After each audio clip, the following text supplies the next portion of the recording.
Tiesiog traukė. Ir žinau, tada pasiėmėm knygutę, laimingiausi, norėjom labai žinot, kur mes. Labai ir tą pirmiausia gali perskaitėm. 2 kartus iš eilės, iškart perskaitėm. Ir tiesiog pamatėm, kad viskas keičiasi. Ir pradėjom važinėt į banketus. Ir žmona tankiau važiuodavo, aš turėjau šitą priklausomybę jau keli metai. Ir jeigu aš būdavau šeštadieniais prisipliumpinu, tai aš važiuoju, žinai, gėda negali važiuoti.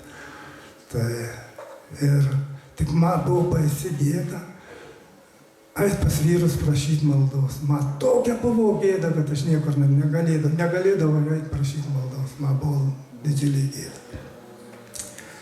Ir tai baigėsi metai, mes važiuodam, žmona, sakau, kiekvieną.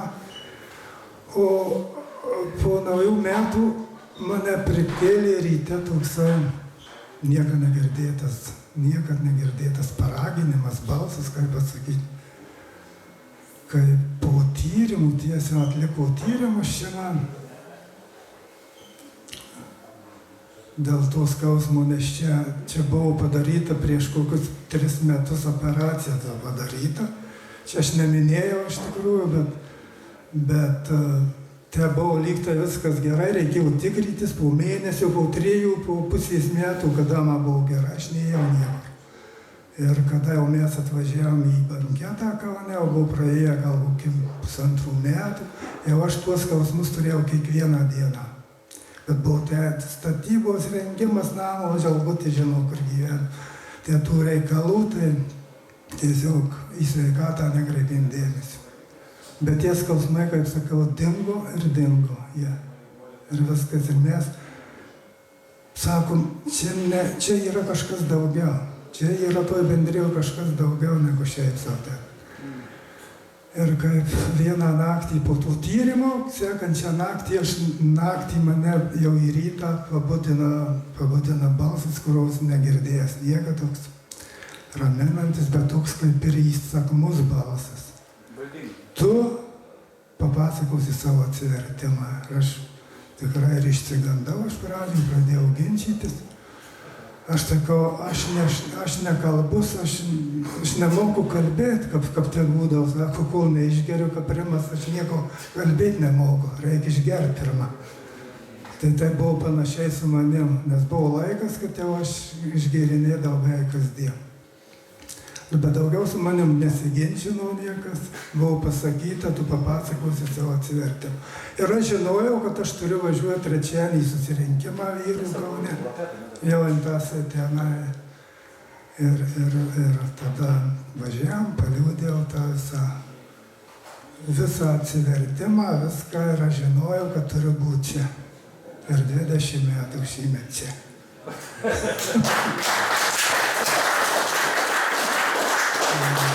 Šiaip tai čia visko buvę, daug visko. Iš alkoholio, jei kam rūpi, ir alkoholikų, ar buvusių, ar dabartinių, papasakosiu tikrai Dievo malonę. Jeigu nesigėdykit, nes čia yra labai rimtas dalykas. Aš labai smarkiai pradėjau gerti, kai man buvo sutrintas akmuo inkste. Ir daktaras išleisdamas namo sako, jeigu turi galimybę, reikia gerti daugiau šviesaus alaus. Žinai, kaip tave palaimina. Pirmiausia, alaus nupirkau žmona, jau grįžtant iš Vilnių. O paskui alus atėjo toks laikas, kai ateini į parduotuvę. Ir alus jau buvo pirmoji vietoje, ne duonos pasiėm, bet eini į gėrimų skyrių. Atėjo toks laikas ir tikrai. Nors aš dirbdavau, bet jau gėrimas buvo kiekvieną dieną.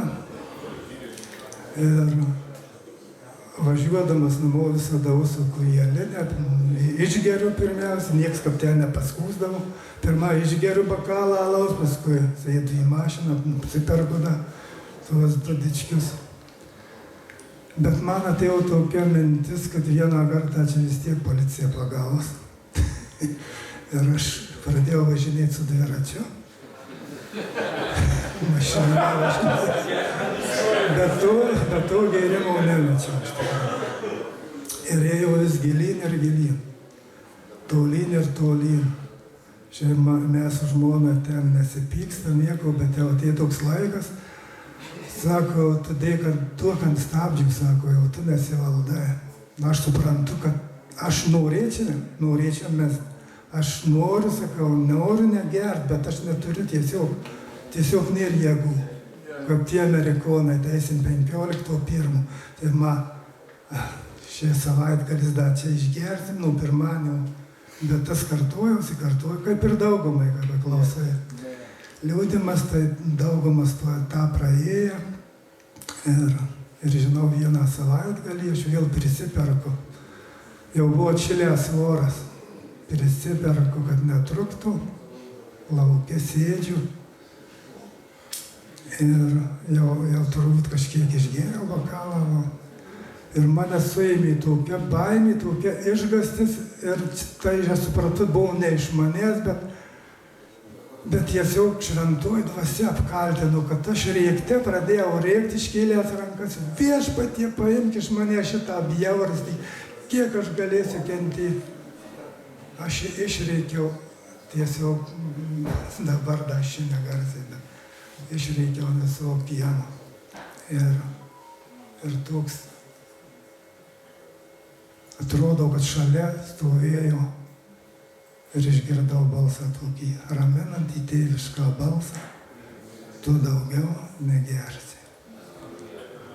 Tu daugiau negersi. Ir aš supratau, kad tai Dievas, kad tai tikrai kažkas tai. Ir aš tą alų kaltę sugriebiau, aš verkdamas, reikdamas, nubėgau į apačią, atidaviau žmonai, sakau, išpilk viskas, daugiau aš negersiu. Tada, žinai, durnas daugiau jis negers nuo tai. Bet taip ir įvyko. Taip įvyko, aš žinau, dar turėjau kelias bankas, aš atsidarau, gerdavau jau tada, buvau toksai švyturiaus stipriausias. Tai aš 8 gal, vienu žodžiu pats stipriausias. Man labai patikdavo ir ten ant lentynos stovėjau, dar 2 bankos nausėdėlį kiek atsidarau. Ir aišku, aš tų šlapimo negėręs, bet man pasirodė, kad aš geriau šlapimą atsidaręs ir išpyliau tas. Ir mano tie gėrimai baigėsi, bet tai sakau, tik iš Dievo malonės ir jau dabar daug metų, blaivus. Aišku, žinai, ne visiems vienodai tas, bet mano buvo toksai išlaisvinimas iš šitos bėdos. Tai va, ką dabar pasakot? Dar kaip žmonai ten skydliau. Ką tu vyram pasakytum, kodėl tu rekomenduotum šitą bendriją? Kodėl vyrai yra nedurni daiktai, supranti? Vyras niekur neis, kur neturi naudos jokios, teisingai? Teisingai? Taip.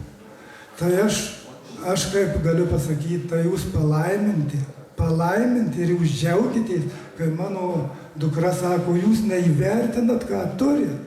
Jūs neįvertinat, kad turi šitą bendriją. Tai vat mums reikia ją labiau gerbti. Ir mes turim, ir mes saikėm, ir jūs palaiminti. Įsivaizduokit, Lietuvoje tokia, tik tiek išrinktų šitų vyrų. Tai jūs palaiminti visi. Įsivaizduoja, ką jūs turit. Įsivaizduoja. Aš galiu.